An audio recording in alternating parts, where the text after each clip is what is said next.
Gamsi na plazu, Karl Prušnik Gašper. Večkrat sem opazoval gamse na plazu.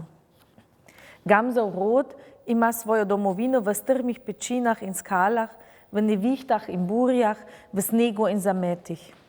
Gorski veter divje lomi in vije rušje nad gamsovim tropom. Držijo se v gručah in to je tista sila, s katero premagujejo najhujše zime, najhujše preizkušnje. Kolikokrat sem tičal za skalo, poraščeno z planikami in nemo motril gamse.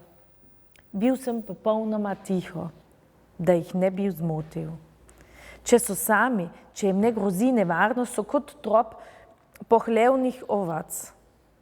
Videti je, kakor da so njihove noge polomljene ali vržene iz sklepov, da so brez kosti in hrbtenice. Mehki in voljni, kakor da se njihovo telo udaja vsaki sapici. Zazdi se ti, da bi jih lahko kar z rokami polovil. In kako brž se spremene, kadar zaslutijo nevarnost in jim grozi sovražnik, kadar velja biti ali ne biti. V trenutku se ovčji zanikrno telo preoblikuje v strumno gamsovo postavo. Zazdi se ti, da jih je nenadoma ošinil električni tok. Žvižg skozi napete nosnice in že je ves trop ena sama vroča, ki peča gamsova kri. En sam žvižg izkušnega kozla ali koze, matere, pa staro in mlado sledi vodniku po strmih in nevarnih skalnatih stezah nad strmoglavnimi prepadi v varstvo narave. V divjem diru preplazajo gladke stene, kjer se ustavi samo ajdovo zrno. Le strmiš lahko nad njihovimi preudarnimi in varnimi skoki. Tudi snežni plazovi in plazovi skalnega bobnečega grušča, ki se trga v prepade, gamsom ne morejo do živega, čeprav ogrožajo vedno in vedno njihovo življenje. Zdi se, kakor da vedno žive na plazu, kajti plaz se odtrga nenadoma in skalovje, ki ga razjeda, mlada narava se vedno ruši. Nekoč sem obiskal lovca, ki je preplezal za gamsi vse karavanke, pretaknil Svinjsko planino, Peco, Obir. Ogledal sem si njegove trofeje. Na steni pa je poleg močnih gamsovih rogov imel obešenih tudi nekaj rogov mladih gamsov. Vprašal sem torej izkušenega moža, ali ste tudi te vi postrelili?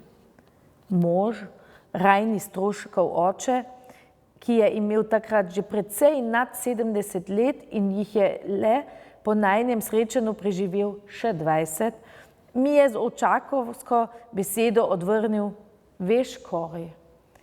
Te razposajene gamsije pa je vzel plaz. Našel sem jih, ko je skopnel sneg. V svoji lahkomiselnosti so preslišali svarilen materin žvižg. Včasih se mi zazdi, da je usoda mojega rodu podobna gamsom na plazu. V domovini plazov vedno drče plazovi. Toda gamsov rod se drži kljub plazovom, razen tistih gamsov, ki preslišijo materin žvižg in se ločijo od neugnanega, ponosnega, vsem viharjem in plazovom kljubujočega tropa.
da bi Hitler ujel konja.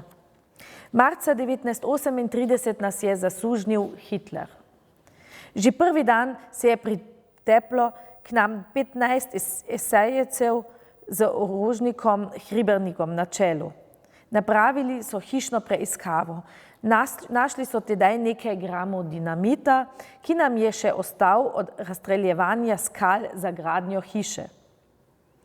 Staknili so tudi avtomatično pištolo, ki jo je oče hranil za spomin še iz Prve svetovne vojne. Na podstrešju pa so med starimi knjigami našli seznam članov Slovenske politične in gospodarske zveze iz leta 1919. Ta jim je bila najbolj sumljiva. Zaman smo jih prepričevali, da so to stare dovoljene stvari, ki jih nismo skrivali. Očeta so odpeljali v zapor, kjer je ostal 20 dni. Presenečenje. Ni še potekel 4. liter do polovice, ko pride žena. Orožniki gredo od hleva proti hiše. Koliko, planem? 3 in 2 civilista. Ženejo Taučmanovo Katrco in Jurijevi sestric Tinco in Nanco ter Poljaka. Bil sem do skrajnosti iznenaden. Pištolo, ki sem jo nosil vedno pri sebi in jo imel vsako noč pod blazino, sem takoj skril v svinjak pod korito. Pričakoval sem, da so obkolili hišo. Že sem slišal, da so se vežna vrata odprla. Neznan moški glas je nekaj zamrmral. Odprejo se vrata, s pištolo v roki vstopi svinjsko kuhinjo moški kozavega obraza. Wie heißen Sie? Koliko moških je pri hiši? Me je z ostrim naglasom vprašal. Spet sem postal miren in mu odgovarjal na vsa vprašanja, pri tem se pa delal začudenega. Izjavil je, da sem aretiran in v imenu postave velikonemškega rajha. Ugovarjal sem in izpraševal za vzrok. Dejal je, wir müssen einmal endgültig Schluss machen mit euch Slovenen. Hotel sem zamenjati litrske kozarce pod kotlovimi cevmi, ker se je natočil ravno do vrha, a nisem smel. Nemec je zarjul nad menoj, naj ga ne imam za norca in naj grem z njim. No, če je tako, pa bom šel. Če imate kako partizansko ali komunistično literaturo pri hiši, kar povejte, sicer vas stane glavo, če jo najdemo. O tem ni govora, lahko preiščete vse, sem odvrnil. Takoj sva šla v spalnico, da sem se spreoblekel. Izrabil sem priložnost in gestapovcu na dolgo in široko pripovedoval, kako se že dolgo ne zanimam več za politiko in da mi je družina edina skrb. Pristavil sem še, da stremim za tem, da bi si pridobil zaupanje oblasti, tako da bi lahko rešil svoje starše iz seljeništva, kamor so bili po nedolžnem odgnani. In res sem svojim prepričevalnim govorjenjem pridobil nekaj zaupanja pri gestapovcu. Stopil je v zgornjo vežo in poklical na stopnicah stoječega orožnika. Ostanite pri možu, da se obleče in naje, potem pa pripeljite na postajo v Kaplo. Jaz grem z drugimi naprej. Odšel je, meni je odleglo. Z enim bom lahko opravil. V možganih mi je rojila ena sama misel. Uidem, pa če me stane življenje. Tudi z orožnikom sem se začel takoj poimenkovati. Po njegovi govorici sem sodil, da je Korošec. Bil je še mlad fant, doma nekje pri trgu Feldkirchen. Ko sem začel oblačiti dolge spodnje hlače, 2 srajce, močne hlače iz domačega sukna, sem se jel šaliti, češ da že vem, kako mrzlo je v arestu. Seveda sem zraven mislil na gozd. Tudi ta ni slutil, v meni nobene ukane. Puška je postavil v kot in se z menoj pogovarjal vsakdanje stvari. Ko sem končal svoje čudno oblačenje, sem šel v pritlično kuhinjo. Iz te sem v družinski sobi opazil še enega moškega v civilu. Aha, sem mislil, z dvema bom imel upravka. Bil sem že miren in jed mi je teknila. V kuhinji stopi gestapovec in z zadržanim glasom vpraša, ali še ne bom gotov. Nato je pogledal na svojo zapestno uro in zarenčal, no noch 5 Minuten haben Sie Zeit. Bil sem v veliki duševni napetosti. Nisem našel primerne misli, kje in kako bi ušel. Ko sem v možganih še enkrat pretuhtal vse gospodarstvo, mi je nazadnje ostala misel na žganje, ki sem ga kuhal. Ta trenutek se je rodila rešilna misel. Hotel sem popiti kozarček žgana. V tako nervoznost me je spravil misel, ki se je vame zapičila. Vljudno sem prosil gestapovca, da bi gredoč smel pokazati ženi, kako naj nadaljuje žganje kuhe, zraven pa še sod v kajži, kjer imam pokvarjeni mošt. Ja, aber nur 2 Minuten. Bil sem zadovoljen, v kajži nisem imel pokvarjenega mošta. Tega sem si izmislil zato, da bi speljal oba v bližino gozda. In uspelo mi je. Hvaležen rešilni misli sem šel v spremstvu gestapovca in orožnika v kajžo.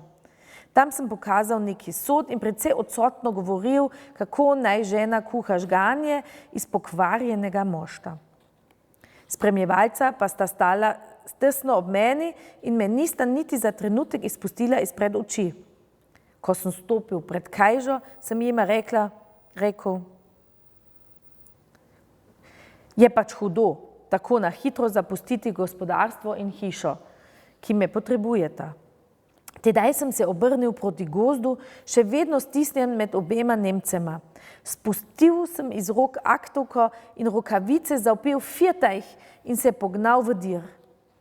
Čul sem, kako sta planila za menoj. Ko sem tekel po poti navzdol, sem se po kakih 20 korakih ali skoraj skokih spotaknil. Napel sem zadnje moči, da bi obdržal ravnotežje. Že sem skoraj rinil z nosom v zemljo in se pri tem sklonil čisto k tlom. Tedaj sem začul strel. Krogla je zavžvižgala mimo glave.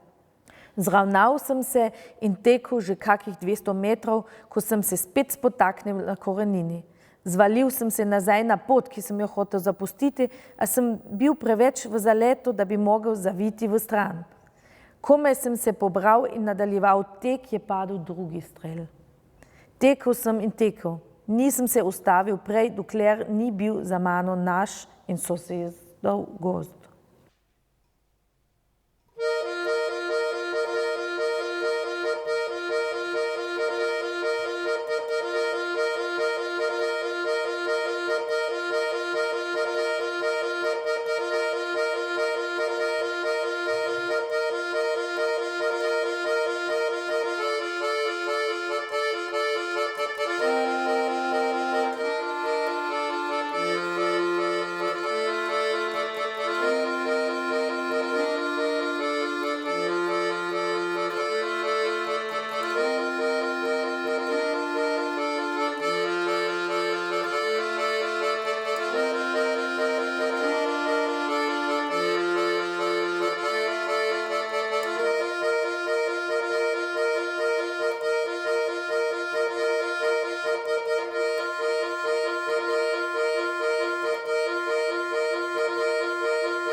spet doma.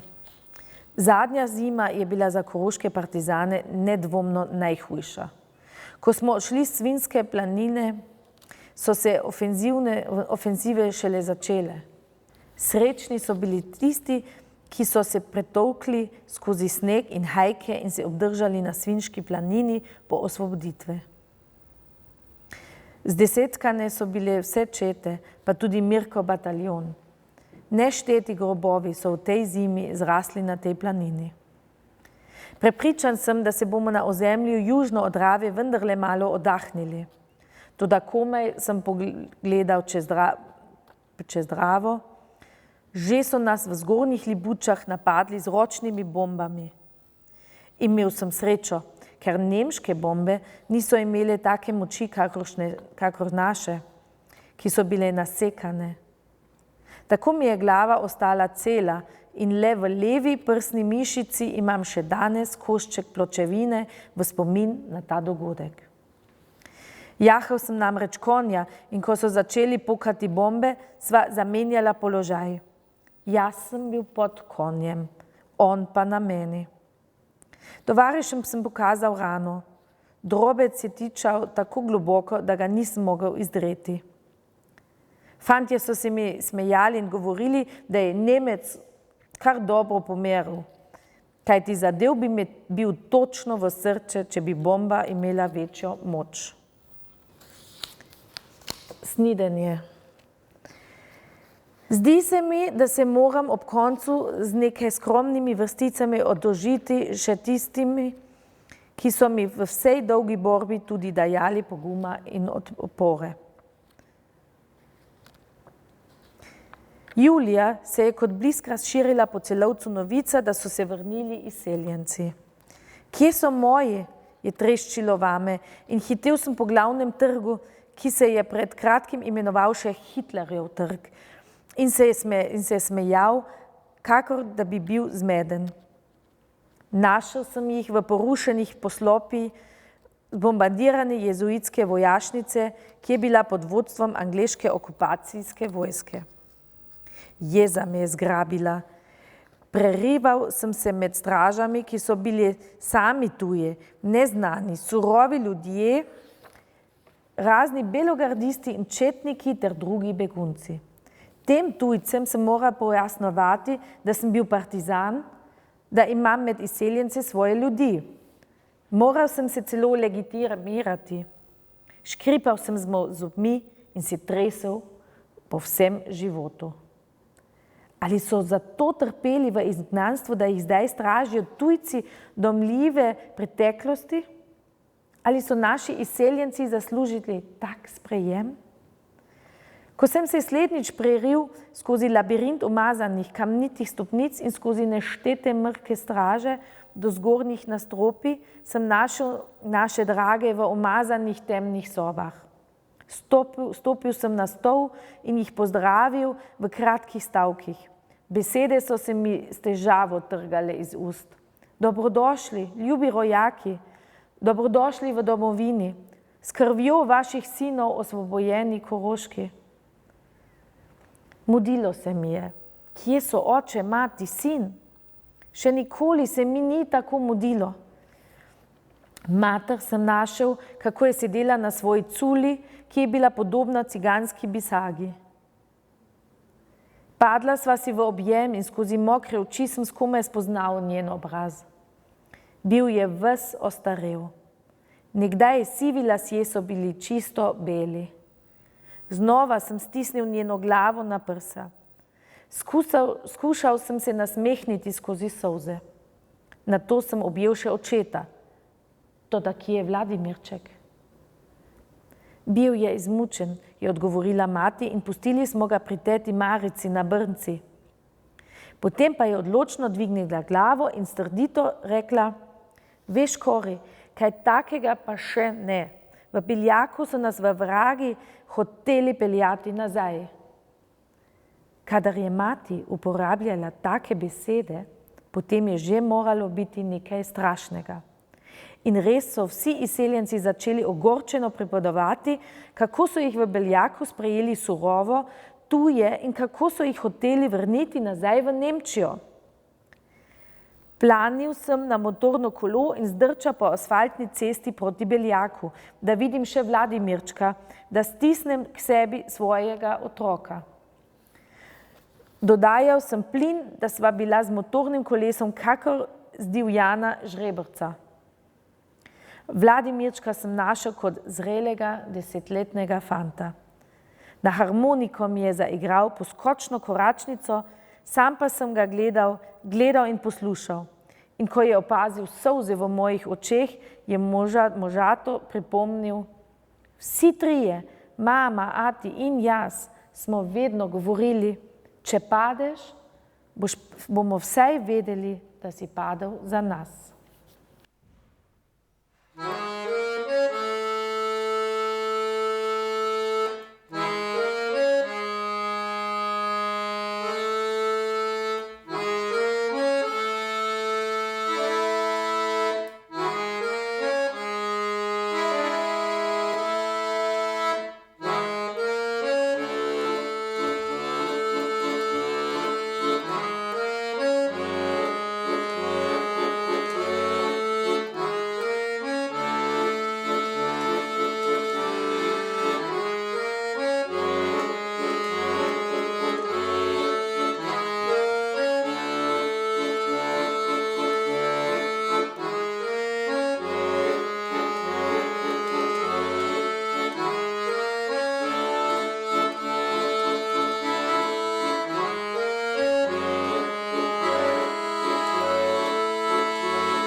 Kako sem pisal knjigo?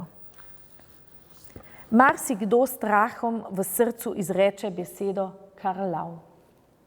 Tudi sam sem se v mladih letih bal Karlava kot nekak čudne, pravlične pošasti. Moj stari oče Ur, ki je bil dober drvar, mizar in sodar, je večkrat pripovedoval o morilcu Lukancu, ki je v Lobniku ubil starega topičnika, pod Peco in pod Olševo pa še 2 ženske. Eno je celo slekel in golo zavlekel v potok. Lukanca se je vse balo, celo staremu očetu se je zagrozilo, da ga bo ubil. Ko pa je umoril 3., so razbojnika le zaprli za 3 leta v Karlav. Zato sta mi besedi Karlav in Lukanc vedno zbujali grozo in kadar ju je moj stari oče omenil, me je spreletel mrzel drget. In vendar sem 3-krat bil v tej hiši, zgrajeni za ubijalce, tatove, posiljevalce in podobne zločince. Bil sem v njihovi družbi, spal sem z njimi, si prižigal cigarete ob njihovih, si izposojeval kruh in odeje. Nisem ne kradel, ne goljufal, ne moril. Med nje sem zašel zato, ker sem govoril resnico in se boril.